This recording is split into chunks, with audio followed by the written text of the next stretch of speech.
ನಮಸ್ಕಾರ ಮಕ್ಕಳೇ, ಇದು ಗಣಿತ 7ನೇ ತರಗತಿ ಭಾಗ 1 ಅಧ್ಯಾಯ 2 ಭಿನ್ನರಾಶಿಗಳು ಮತ್ತು ದಶಮಾಂಶಗಳು. ಈ ಪಾಠದಲ್ಲಿ ಈ ದಿನ ನಾವು ಅಭ್ಯಾಸ 2.2ರಲ್ಲಿರ್ತಕ್ಕಂಥ ಒಂದೊಂದಾಗಿ ಲೆಕ್ಕಗಳನ್ನು ಮಾಡ್ತಾ ಹೋಗೋಣ. ಈ ಎಲ್ಲ ಲೆಕ್ಕಗಳು ಭಿನ್ನರಾಶಿಗಳ ಗುಣಾಕಾರಕ್ಕೆ ಸಂಬಂಧಪಟ್ಟಿವೆ. ನಿಮಗೆ ಗುಣಾಕಾರ ಬರಲ್ಲ ಅಂದರೆ ಈ ಒಂದು ಅಭ್ಯಾಸ ನಿಮಗೆ ಉಪಯುಕ್ತ ಆಗಲಿದೆ. ಈಗ ಒಂದೊಂದಾಗಿ ಎಕ್ಸೈಜ್ನಲ್ಲಿ ಮಾಡ್ತಾ ಹೋಗೋಣ ಮಕ್ಕಳೇ. 1ನೇ ಮೇನು, ಮುಂದಿನವುಗಳ ಬೆಲೆ ಕಂಡುಹಿಡಿಯಿರಿ. 1ನೇದು 4ನೇ ಒಂದರ ಎ 4ನೇ 1, ಬಿ 5ನೇ 3, ಸಿ 3ನೇ 4. ಇಲ್ಲಿ ಒಂದೇ ಲೆಕ್ಕದಲ್ಲಿ 3 ಲೆಕ್ಕಗಳಿದ್ದಾವೆ. ಇದಕ್ಕೆ ಸಂಬಂಧಪಟ್ಟಂಗೆ ಇದು ಮತ್ತು ಇದಕ್ಕೆ ಸಂಬಂಧಪಟ್ಟಂಗೆ ಇದು, ಇದಕ್ಕೆ ಸಂಬಂಧಪಟ್ಟಂಗೆ ಇದು. ಒಂದೊಂದಾಗಿ ನಾವು ತಗೊಳ್ಳೋಣ. ಎ ತಗೊಳ್ಳೋಣ. 4ನೇ ಒಂದರ 4ನೇ 1 ತಗೊಳ್ಳೋಣ. ಇಲ್ಲಿ ರಾ ಅಂದರೆ ಮಕ್ಕಳೇ ವಿಶಿಷ್ಟ ಗುಣಾಕಾರ ಅಂತಾರೆ. ವಿಶಿಷ್ಟ ಗುಣಾಕಾರ ಇದು ರಾ ಅಂದರೆ ಬೇರೆ ಏನೂ ಅಲ್ಲ. ಇದನ್ನು ರಾ ತೆಗೆದು ನಾವೇನು ಹಾಕ್ಕೋಬೇಕು, ಇಂಟು ಹಾಕ್ಕೋಬೇಕು. 4ನೇ 1 4ನೇ 1 ಹಾಗೆ ಇದೆ, ಇಂಟು ಹಾಕ್ಕೋಬೇಕು ಅಂದರೆ ಗುಣಾಕಾರ. ಇಲ್ಲಿ ಭಿನ್ನರಾಶಿಗಳ ಗುಣಾಕಾರ ನಿಮಗೆ ತಿಳಿದಿದೆ. ಅಂಶದಿಂದ ಅಂಶ ಗುಣಿಸ್ಬೇಕು, ಛೇದದಿಂದ ಛೇದ ಗುಣಿಸ್ಬೇಕು.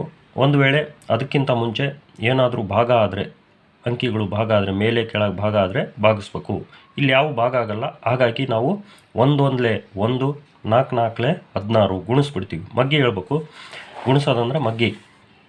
ನೆಕ್ಸ್ಟ್ ಬಿ, ಇದೇ ಸೇಮ್ ತಗೋಬೇಕು. 4ನೇ 1ರ 5ನೇ 3, 4ನೇ 1ರ 5ನೇ 3 ರಾ ತೆಗಿಬೇಕು. ರಾ ಅಂದರೆ ವಿಶಿಷ್ಟ ಗುಣಾಕಾರ. ರಾ ತೆಗೆದು ಇಂಟು ಹಾಕ್ಬೇಕು. 4ನೇ 1 ಇಂಟು 5ನೇ 3.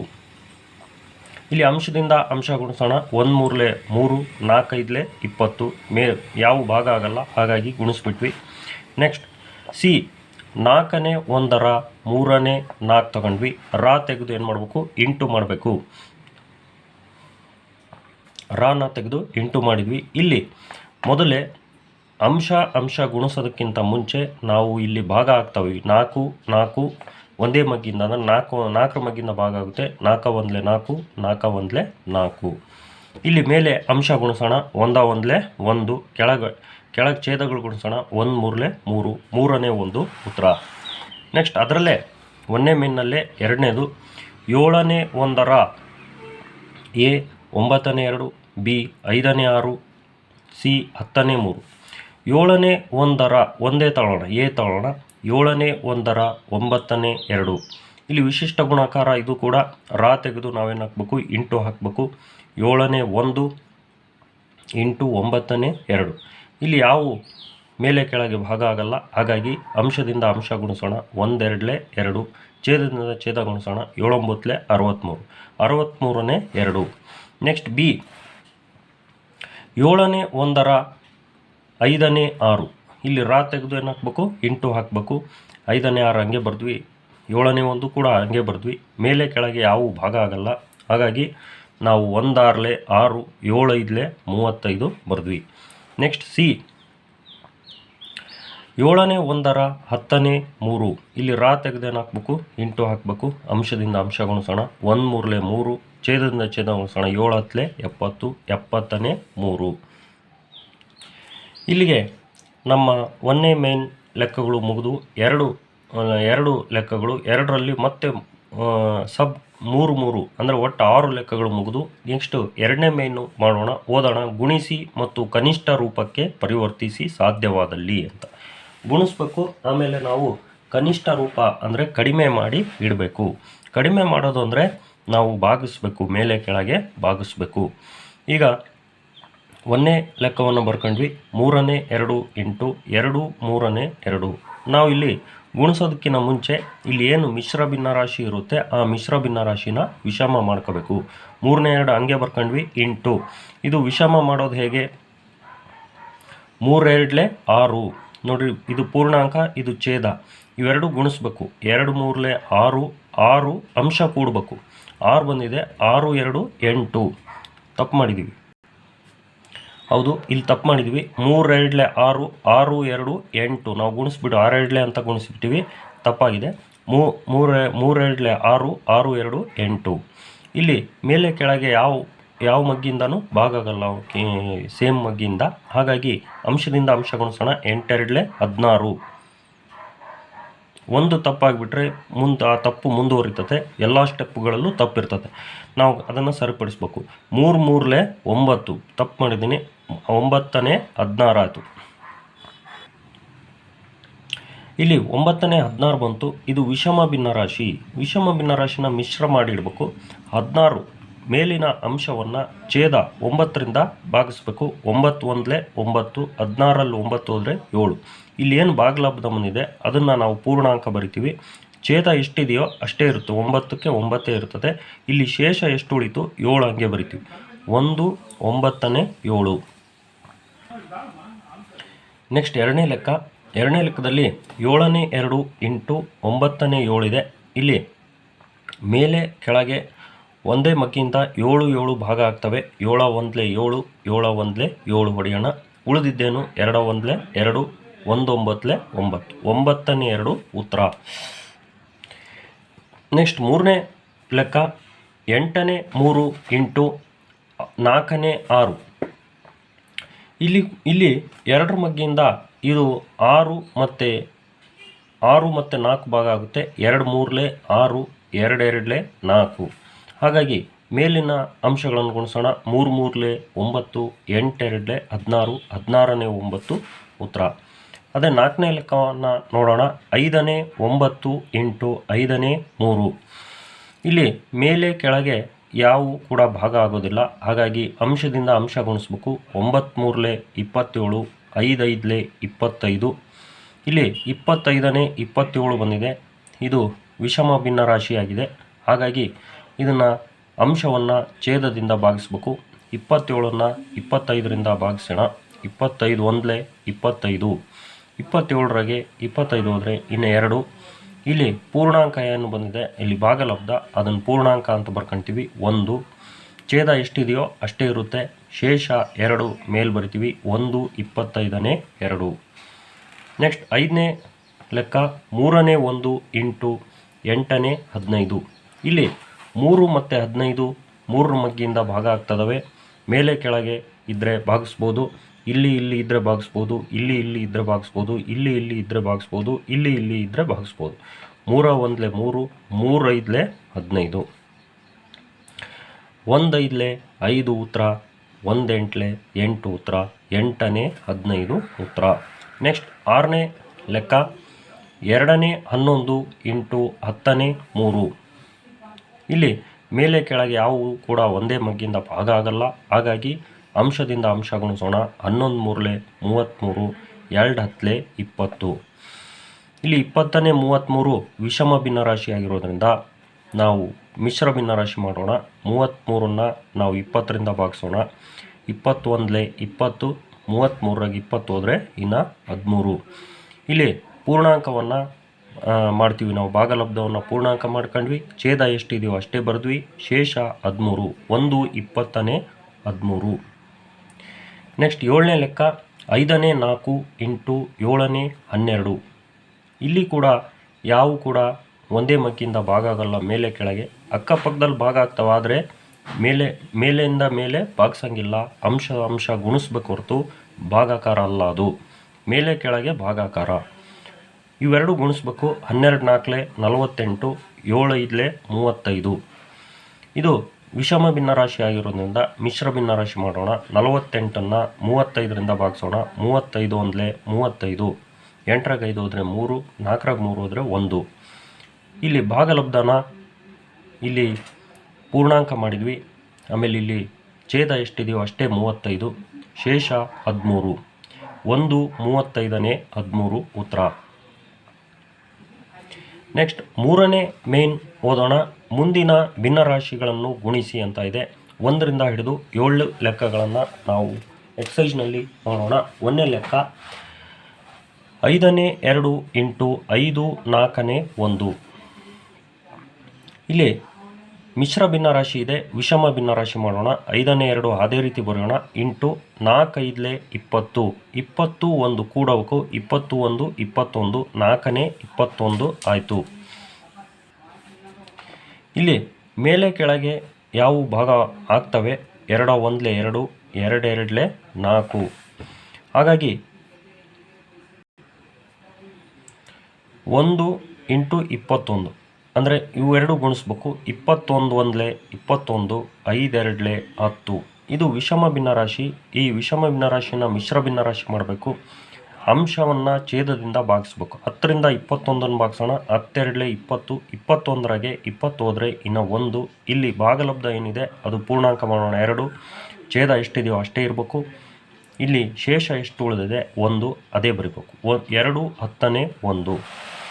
ನೆಕ್ಸ್ಟ್ ಎರಡನೇ ಲೆಕ್ಕ 6 5ನೇ 2 ಇಂಟು 9ನೇ 7. ಮೊದಲೇ ಮಿಶ್ರ ಭಿನ್ನರಾಶಿನ ವಿಷಮ ಮಾಡ್ಕೊಳ್ಳೋಣ. ಇವೆರಡು ಗುಣಿಸ್ಬೇಕು. 5 6ಲೇ 30, 30 2 32 ಆಯಿತು. 5ನೇ 32 ಇಂಟು ಛೇದ ಎಷ್ಟಿದೆಯೋ ಅಷ್ಟೇ ಇರಬೇಕು 5 ಇಂಟು 9ನೇ 7. ಇಲ್ಲಿ ಮೇಲೆ ಕೆಳಗೆ ಭಾಗ ಆಗೋದಿಲ್ಲ ಯಾವ ಮಗ್ಗಿಂದನೂ. ಹಾಗಾಗಿ 32 ಇಂಟು 7 ಗುಣಿಸ್ಬೇಕು. 7 ಎರಡಲೇ 14, ದಸ್ಕ 1, 7 ಮೂರಲೇ 21, 1 22, 224 ಆಯಿತು. ಕೆಳಗೆ ಗುಣಿಸೋಣ. 9 5ಲೇ 45. ಇದು ವಿಷಮ ಭಿನ್ನರಾಶಿ ಇರೋದು ಮಿಶ್ರ ಮಾಡೋಣ. 45ರಿಂದ 224ನ್ನ ಭಾಗಿಸೋಣ. 45 4ಲೇ 180, ಕೆಳಗೆ 44 ಉಳಿತು. ನಾವು ಈ 44ನ್ನ ಮೇಲೆ ಬರಿಬೇಕು. ಇಲ್ಲಿ 1 4 ಬರಿಬೇಕು. ಇಲ್ಲಿ ಭಾಗಲಬ್ಧವನ್ನು 4 ಪೂರ್ಣಾಂಕ ಮಾಡಿದ್ವಿ. ಛೇದ ಎಷ್ಟಿದೆಯೋ ಅಷ್ಟೇ ಇದೆ. 45ನೇ 44. ಮೂರನೇ ಲೆಕ್ಕ 2ನೇ 3 ಇಂಟು 5 3ನೇ 1. ಇಲ್ಲಿ 2ನೇ 3 ಹಂಗೆ ಬರ್ಕೊಳ್ಳೋಣ. ಇಂಟು ಇಲ್ಲಿ ಮಿಶ್ರ ಭಿನ್ನರಾಶಿನ ವಿಷಮ ಮಾಡೋಣ. 3 5ಲೇ 15, 15 1 16, ಕೆಳಗೆ 3. ಇಲ್ಲಿ ಮೇಲೆ ಕೆಳಗೆ 3 ಭಾಗ ಆಗ್ತವೆ. 3 1ಲೇ 3, 3 1ಲೇ 3, 2 1ಲೇ 2, 2 8ಲೇ 16. ಇಲ್ಲಿ ಮೇಲೆ ಕೆಳಗೆ ಒಂದೇ ಮಗ್ಗಿಯಿಂದ ಭಾಗ ಆದರೆ ಭಾಗಿಸ್ಬೇಕು. ನಾವು ಭಾಗಿಸಿದ್ವಿ. ಈ ಉಳಿದಿದ್ದನ್ನು ಅಂಶದಿಂದ ಅಂಶ ಗುಣಿಸೋಣ. 1 8ಲೇ 8, ಕೆಳಗೆ 1 1ಲೇ 1 ಬರುತ್ತೆ. ಅದು ಬರಲಿಲ್ಲ ಅಂದರೂ ನಡೀತದೆ. 8 ಪೂರ್ಣಾಂಕ. ನೆಕ್ಸ್ಟ್ 4ನೇ ಲೆಕ್ಕ 6ನೇ 5 ಇಂಟು 2 7ನೇ 3. ಇಲ್ಲಿ ಮಿಶ್ರ ಭಿನ್ನರಾಶಿ ಇದೆ, ವಿಷಮ ಮಾಡಬೇಕು. 6ನೇ 5 ಹಂಗೆ ಬರೆಯೋಣ. ಇಂಟು 7 ಎರಡಲೇ 14, 14 3 17, 7ನೇ 17 ಆಯಿತು. ಇಲ್ಲಿ ಮೇಲೆ ಕೆಳಗೆ ಯಾವ ಭಾಗ ಆಗಲ್ಲ. 17 5ಲೇ 85, ಕೆಳಗೆ 7 6ಲೇ 42, 42ರಿಂದ 85ನ್ನು ಭಾಗಿಸೋಣ. 42 ಎರಡಲೇ 84, 85ರಾಗೆ 84 ಹೋದರೆ 1. ಇಲ್ಲಿ ಭಾಗಲಬ್ಧ 2, ಛೇದ 42, ಶೇಷ 1, 2 42ನೇ 1. 5ನೇ ಲೆಕ್ಕ 3 5ನೇ 2 ಇಂಟು 7ನೇ 4. ಇದು ಮಿಶ್ರ ಭಿನ್ನರಾಶಿ ಇದೆ, ವಿಷಮ ಭಿನ್ನರಾಶಿ ಮಾಡೋಣ. 5 3ಲೇ 15, 15 2 17, ಮೇಲೆ 17, ಕೆಳಗೆ 5 ಇಂಟು 7ನೇ 4. ಮೇಲೆ ಕೆಳಗೆ ಯಾವ ಭಾಗ ಆಗಲ್ಲ. ಹಂಗಾಗಿ ಅಂಶ ಗುಣಿಸೋಣ. 17 4ಲೇ 68, ಕೆಳಗೆ 5 7ಲೇ 35, 35ನೇ 68. ಇದು ವಿಷಮ ಭಿನ್ನರಾಶಿ. ಮಿಶ್ರ ಭಿನ್ನರಾಶಿ ಮಾಡೋಣ. 35ರಿಂದ 68ನ್ನು ಭಾಗಿಸಿದರೆ 35 1ಲೇ 35, 68ರಾಗೆ 35 ಹೋದರೆ ಇನ್ನು 33. 33ನ್ನ ಮೇಲೆ ಅಂಶದಲ್ಲಿ ಬರೆದ್ವಿ. ಛೇದ ಎಷ್ಟಿದೆಯೋ ಅಷ್ಟೇ ಬರೆದ್ವಿ. ಇಲ್ಲಿ ಭಾಗಲಬ್ಧ 1ನ್ನು ಪೂರ್ಣಾಂಕ ಮಾಡಿದ್ವಿ. 1 35ನೇ 33. ನೆಕ್ಸ್ಟ್ 6ನೇ ಲೆಕ್ಕ 2 5ನೇ 3 ಇಂಟು 3. ಇಲ್ಲಿ ಮಿಶ್ರ ಭಿನ್ನರಾಶಿ ಇದೆ, ವಿಷಮ ಮಾಡೋಣ. 5 ಎರಡಲೇ 10, 10 3 13, ಮೇಲೆ ಕೆಳಗೆ 5, 5ನೇ 13 ಇಂಟು 3. ಇಲ್ಲಿ ಏನಿಲ್ಲ ಅಂದರೂ ಕೆಳಗೆ 1 ಇರುತ್ತೆ. ನಾವು 5 1ಲೇ 5 ಅಂತ ಬರೆದ್ವಿ. ಮೇಲೆ 13 3ಲೇ 39. ಇದನ್ನು ನಾವು ಮತ್ತೆ ಮಿಶ್ರ ಮಾಡೋಣ. 39ನ್ನು 5ರಿಂದ ಭಾಗಿಸೋಣ. 5 7ಲೇ 35, 39ರಾಗ 35 ಹೋದರೆ ಇನ್ನು 4. ಈ 4ನ್ನು ಅಂಶದಲ್ಲಿ ಬರೆದ್ವಿ. ಛೇದ 5 ಹಂಗೆ ಬರೆದ್ವಿ. ನೆಕ್ಸ್ಟು ಪೂರ್ಣಾಂಕ ಭಾಗಲಬ್ಧವನ್ನು ಪೂರ್ಣಾಂಕ ಮಾಡಿದ್ವಿ. 7 7 5ನೇ 4. 7ನೇ ಪ್ರಶ್ನೆ 3 7ನೇ 4 ಇಂಟು 5ನೇ 3. ಇದು ಮಿಶ್ರ ಭಿನ್ನರಾಶಿ, ವಿಷಮ ಮಾಡೋಣ. 7 3ಲೇ 21 4 25, ಮೇಲೆ ಕೆಳಗೆ 7 ಇಂಟು 5ನೇ 3. ಇಲ್ಲಿ ಮೇಲೆ ಕೆಳಗೆ 5ರ ಮಗ್ಗಿಯಿಂದ ಇವೆರಡೂ ಭಾಗ ಆಗ್ತವೆ. 5 1ಲೇ 5, 5 5ಲೇ 25. ಮತ್ತು ಯಾವ ಭಾಗ ಆಗಲ್ಲ. ನಾವೇನು ಮೇಲೆ ಅಂಶ ಇದ್ದಾವೆ ಗುಣಿಸೋಣ. 5 3ಲೇ 15, ಕೆಳಗೆ 7 1ಲೇ 7, 7ನೇ 15 ಬಂತು. ಇದು ವಿಷಮ ಭಿನ್ನರಾಶಿ ಮಿಶ್ರ ಮಾಡೋಣ. 15ನ್ನು 7ರಿಂದ ಭಾಗಿಸೋಣ. 7 2 14, 15ಗೆ 14 ಹೋದರೆ ಇನ್ನು 1, ಇಲ್ಲಿ ಭಾಗಲಬ್ಧ 2 ಆಗುತ್ತೆ, ಛೇದ ಎಷ್ಟಿರುತ್ತೋ ಅಷ್ಟೇ ಇರುತ್ತೆ 7. 1 ಇದು ಶೇಷವನ್ನು ನಾವು ಅಂಶದಲ್ಲಿ ಇಡ್ತೀವಿ. 2 7ನೇ 1 ಮಿಶ್ರ ಭಿನ್ನ ರಾಶಿಯಾಗಿ ಇಟ್ವಿ ಮಕ್ಕಳೇ. ಇಲ್ಲಿಗೆ ನಮಗೆ ಉತ್ತರ ಸಿಕ್ಕೋಗುತ್ತೆ. 7ನೇ 15 ಇಟ್ಟರೂ ಉತ್ತರನೇ. ನಮಗೆ ಮಿಶ್ರ ಭಿನ್ನ ರಾಶಿ ಮಾಡಿಡೋದು ಆಪ್ಷನಲ್ ಮಕ್ಕಳೇ. ಇಲ್ಲಿಗೆ 7 ಲೆಕ್ಕಗಳು ಮುಗಿದವು. ಈಗ 4ನೇ ಮೇಯ್ನು ಯಾವುದು ದೊಡ್ಡದು, ಯಾವುದು ದೊಡ್ಡದರಲ್ಲಿ 2 ಲೆಕ್ಕಗಳಿದ್ದಾವೆ. ಆ 2 ಲೆಕ್ಕಗಳನ್ನು ನಾವು ಎಕ್ಸೈಜ್ನಲ್ಲಿ ಮಾಡೋಣ ಮಕ್ಕಳೇ.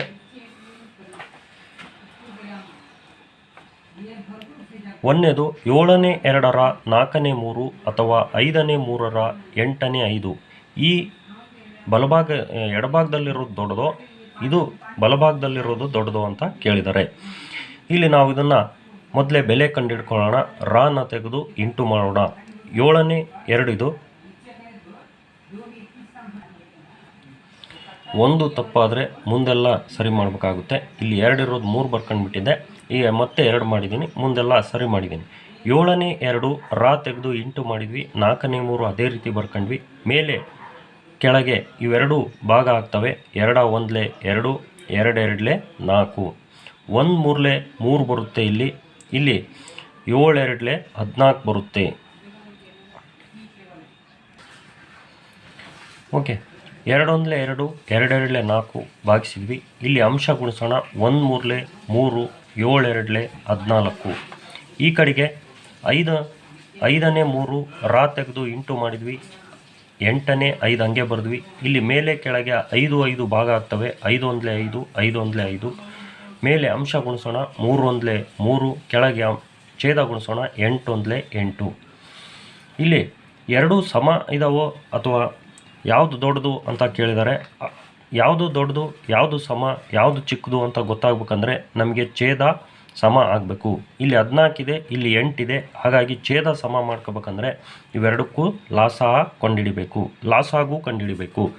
8ಕ್ಕೂ 14ಕ್ಕೂ ಅಂದರೆ ಛೇದಗಳು 8 14ಕ್ಕೆ ಲಾಸಾಗು ಇಲ್ಲಿ ಪಕ್ಕದಲ್ಲಿ ಕಂಡುಹಿಡಿಯೋಣ. 2 4 8, 2 7 14. ಒಂದೇ ಮಗ್ಗಿಯಿಂದ ಇವೆರಡೂ ಭಾಗ ಆಗಂಗಿದ್ರೆ ಭಾಗಿಸ್ಬೇಕು.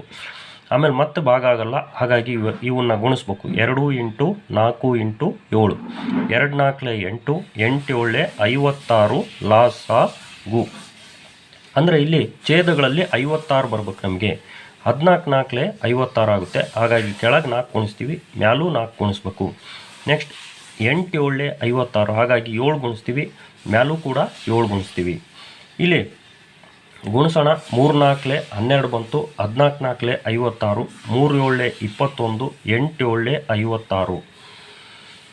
ಈಗ ಛೇದ ಸಮ ಆಯಿತು ನೋಡಿರಿ. ಮೇಲೆ 12 ಇದೆ, ಇಲ್ಲಿ 21 ಇದೆ. ಯಾವ್ದು ದೊಡ್ಡದಿದೆ? 21 ದೊಡ್ಡದು. ಹಾಗಾಗಿ 56ನೇ 21 ದೊಡ್ಡದು. ಇದು ಯಾವ ಒಂದು ಮೂಲದಿಂದ ಬಂದಿದೆ? 5ನೇ 3ರ 8ನೇ 5ರಿಂದ ಬಂದಿದೆ. ಹಾಗಾಗಿ ಇದೇ ದೊಡ್ಡದು. ಅದನ್ನು ನಾವು ಕೆಳಗೆ ಬರೆಯೋಣ. 5ನೇ 3ರ 8ನೇ 5 ದೊಡ್ಡದು. ಅದೇ ರೀತಿ 2ನೇ ಲೆಕ್ಕವನ್ನು ಮಾಡೋಣ. 2ನೇ 1ರ 7ನೇ 6 ಅಥವಾ 3ನೇ 2ರ 7ನೇ 3. ಇದರಲ್ಲಿ ಯಾವುದು ದೊಡ್ಡದು ಅಂತ ಕೇಳಿದಾನೆ. ನಾವು ಇದನ್ನು ಬೆಲೆ ಕಂಡುಹಿಡ್ಕೊಳ್ಳೋಣ. ರಾ ತೆಗೆದು ಇಂಟು ಹಾಕಿದ್ವಿ. 2 1 2, 2 3 6. ಮೇಲೆ 3 1 3 ಉಳಿತು, ಕೆಳಗೆ 7 1 7 ಉಳಿತು. ಈ ಕಡೆಗೆ 3 1 3 ರಾ ತೆಗೆದು ಇಂಟು ಮಾಡಿದ್ವಿ. 3 1 3. ಮೇಲೆ ಕೆಳಗೆ ಭಾಗ ಆಯಿತು. ಮೇಲೆ ಉಳಿದಿದ್ದೇನು? 2 1 2, ಕೆಳಗೆ ಉಳಿದಿದ್ದು 1 7 7. ಛೇದ ಸಮ ಇದೆ, ನಾವೇನು ಲಾಸ್ ಆಗು ಕಂಡುಹಿಡಿಯೋ ಅವಶ್ಯಕತೆ ಇಲ್ಲ. ಛೇದ ಮೊದಲೇ ಸಮ ಇದೆ. ಹಾಗಾಗಿ 7ನೇ 3 ದೊಡ್ಡದೋ, 7ನೇ 2 ದೊಡ್ಡದೋ, 7ನೇ 3 ದೊಡ್ಡದು. ಹಾಗಾಗಿ ನಮಗೆ ಎಡಭಾಗದಲ್ಲಿರೋದು ದೊಡ್ಡದು. 2ನೇ 1ರ 7ನೇ 6 ದೊಡ್ಡದು. ಇಲ್ಲಿಗೆ 4ನೇ ಲೆಕ್ಕ ಮುಗಿತು ಮಕ್ಕಳೇ. 5ನೇ ಲೆಕ್ಕದಿಂದ ನಾನು ಮುಂದಿನ ವಿಡಿಯೋದಲ್ಲಿ ಮಾಡ್ತೀನಿ ಮಕ್ಕಳೇ. ಗುಡ್ ಲಕ್ ಮಕ್ಕಳೇ.